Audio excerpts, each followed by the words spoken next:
अस्सलामुअलैकुम वरहमतुल्लाहि वबरकातुहू। दवाखाना हकीम अतर इस्लामाबाद से आज हकीम अतर हाज़िर खिदमत है। अहबाब, आज मैं आपको एक कश्मीर के इलाके का वाक़या सुनाने जा रहा हूँ। वहाँ पर एक हकीम साहब बहुत मशहूर थे और इतने मशहूर हकीम साहब थे कि आप यकीन कर लें कि दिन में हज़ारों की तादाद में मरीज़ देखते थे और जो भी मरीज़ आता था दवाई एक ही होती थी। मेरा वहाँ जाने का इत्तफ़ाक हुआ तो चूँकि हकीम साहब ने कश्मीर के उस इलाके का बाग से आगे वो एक इलाका है वहाँ का मना किया था कि किसी और को बताना नहीं है मेरे बारे में। वो हकीम साहब नुस्खा देते तो जो अहबाब रीढ़ की हड्डी के दर्द का शिकार होते, ये नीचे बिल्कुल जो नीचे यहाँ रीढ़ की हड्डी जहाँ शुरू होती है वह उसके दर्द का शिकार होते, असाब और पट्टों के दर्द का शिकार होते, बाजू के लेफ़्ट और राइट बाजू के दर्द का शिकार होते, सर के दर्द का शिकार होते, दांतों के दर्द का शिकार होते, आँखों पे जो है वो थकावट और सुस्ती और दर्द का शिकार होते, पाँव का जलना और पाँव के दर्द का शिकार होते। वो हकीम साहब सब मरीज़ों को एक ही नुस्खा देते। आप यकीन करें कि जो जिस मरीज़ को वो नुस्खा देते वो मरीज़ ठीक भी हो जाता। अब हकीम साहब के पास जो भी मैं चूँकि जब मैं वहाँ पहुँचा तो दोस्त अहबाब ने मुझे बताया, उन हकीम साहब से पहले मेरा टेलीफोनिक थोड़ा बहुत रब्ता था, तो दोस्त अहबाब ने कहा चलो मुलाकात के लिए चलते हैं। तो जब उनके पास मुलाकात के लिए गए तो हकीम साहब की बड़ी मेहरबानी, उन्होंने बड़ी खंदा पेशानी से बड़ी मोहब्बत से इस्तकबाल किया और वो मरीज़ों को छोड़कर मुझसे मुलाकात करना चाहते थे। लेकिन मैंने कहा हकीम साहब नहीं, मैं अभी आपसे कुछ सीखने के लिए यहाँ इस पिंडाल में बैठना चाहता हूँ जहाँ मरीज़ बैठे हैं और मैं आपको देखना चाहता हूँ कि आप किस तरीके से मरीज़ों को देखते हैं। अब हकीम साहब मरीज़ देखते जाते और उनके पास अनवाओ किस्म के मरीज़ थे। ऐसे मरीज़ जो कहते थे 20 साल 30 साल से सर का दर्द नहीं जा रहा, 20-30 साल से कमर का दर्द नहीं जा रहा, 20-30 साल से जोड़ों के दर्द नहीं जा रहे, 20-30 साल से पाँव का दर्द नहीं जा रहा और 20-30-40 साल से नामर्दमी का शिकार मर्द आते जो कहते हैं हम नामर्द हो चुके हैं, 20-30 साल से हमारे बच्चे ही नहीं हो रहे और शहवत नाम को नहीं है, ताकत नाम को नहीं है, असाब पट्टों की कमज़ोरी इतनी ज़्यादा है कि अल-अमान व लफीज़। और शाबाश हकीम साहब को कि जो मरीज़ आता हकीम साहब वही नुस्खा लिखते और वो पुड़िया बांध के दे देते। साथ में एक अर्क जो है उन्होंने एक ड्रम सा भरा हुआ था, उससे अर्क की बोतल भरते और दे देते। अब बाप मैं वहाँ बैठ के देखता रहा, बड़ी देर देखता रहा, बड़ी देर इस चीज़ को नोट करता रहा। आखिर ये कि हकीम साहब जब फारिग हुए, मुलाकात हुई, खाना खाया, तो मैंने हकीम साहब को कहा हकीम साहब मेरा यूट्यूब चैनल है और मुझे आपसे ये नुस्खा चाहिए।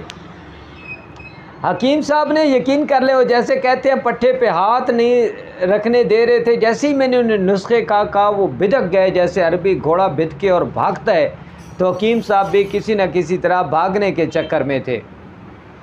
लेकिन अहबाब मेरे पास एक ज़बरदस्त किस्म का नुस्खा, जिससे औलाद ना हो, जिसके स्पर्म का मसला हो, वो मेरे पास नुस्खा था। हकीम साहब का बेटा आ गया बाई चांस, तो हकीम साहब ने बेटे की तरफ इशारा करके कहा कि ये मेरा बेटा है, शादीशुदा है। तो मैंने हकीम साहब से कहा कितना अरसा हो गया? कहने लगे 10-12 साल। तो मैंने पूछा इनके बच्चे हैं? तो उन्होंने कहा नहीं बच्चे। तो मैंने कहा अब मौका है।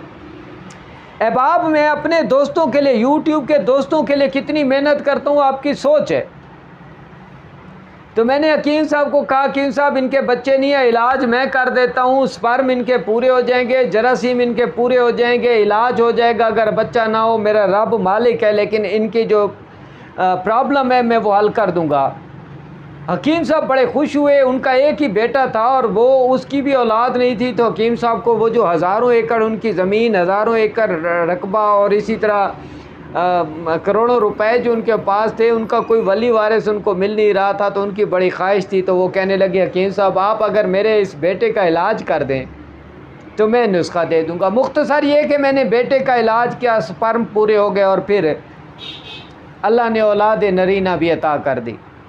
तो मैंने हकीम साहब के पास गया और उनसे वादा याद दिलाया। मैंने कहा हकीम साहब मुझे वो दर्दों वाला नुस्खा, वो नामर्दी वाला नुस्खा, वो मर्दाना कमज़ोरी वाला नुस्खा, जो शुगर की वजह से पाँव में दर्द होता है, जो शुगर की वजह से दांत में दर्द होता है, जो शुगर की वजह से कमर में दर्द होता है, जो ब्लड प्रेशर की वजह से कमर में दर्द होता है, जो गैस की वजह से सर में दर्द होता है, सीने पे बोझ होता है, आँखें बंद रहती हैं, खुलती नहीं हैं, जिस्म अवजार रहता है, नींद नहीं आती, थकावट और सुस्ती की इंतहा रहती है।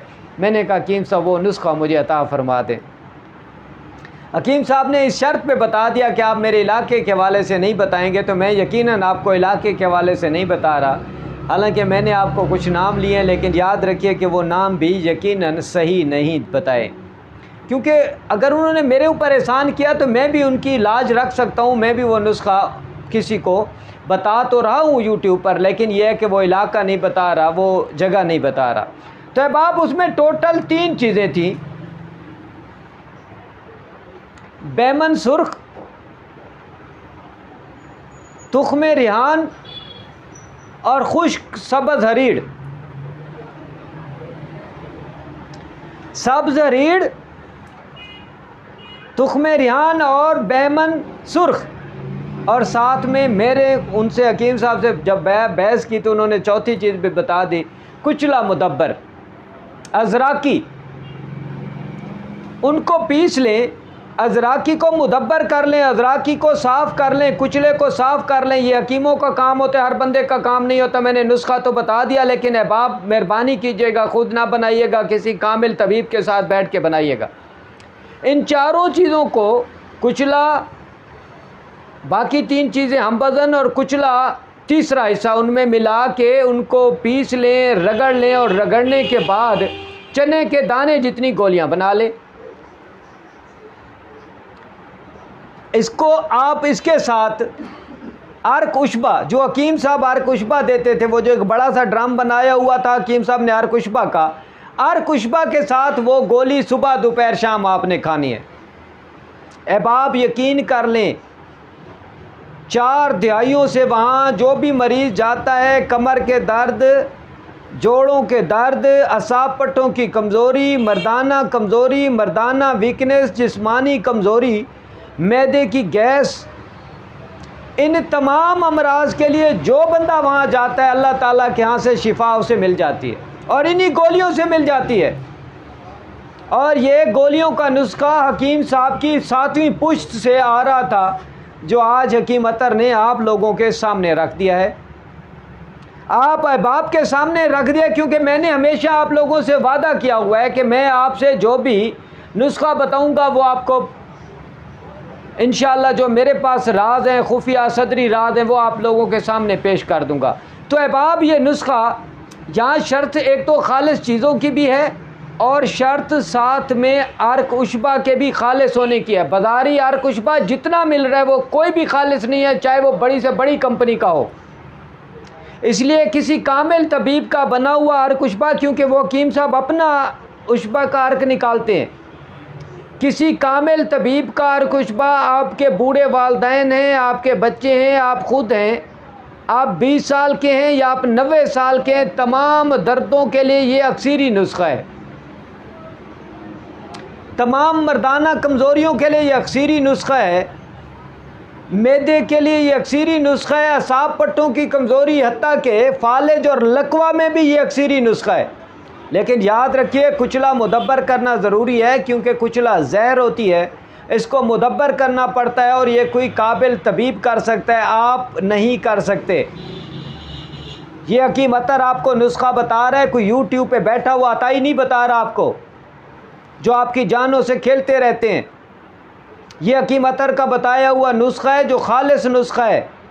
खुदा राताइयों से बचें, और वो जो यूट्यूब पे बैठे हैं 90% झूठ बोलते हैं, उनसे बचें, और इस तरह के नुस्खे को इस्तेमाल करते हुए किसी कामिल तबीब की मदद ज़रूर कर लें, हासिल कर लें, 4 पैसे उनको दे दें, कुछ नहीं होता, क्योंकि मेहनत का ही सारा समर होता है।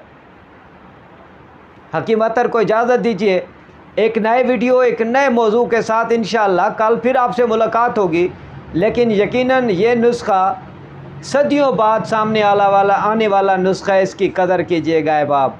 हकीम अतर को इजाज़त दीजिए, इंशाअल्लाह जल्द मुलाकात होगी। वस्सलामु अलैकुम वरहमतुल्लाह।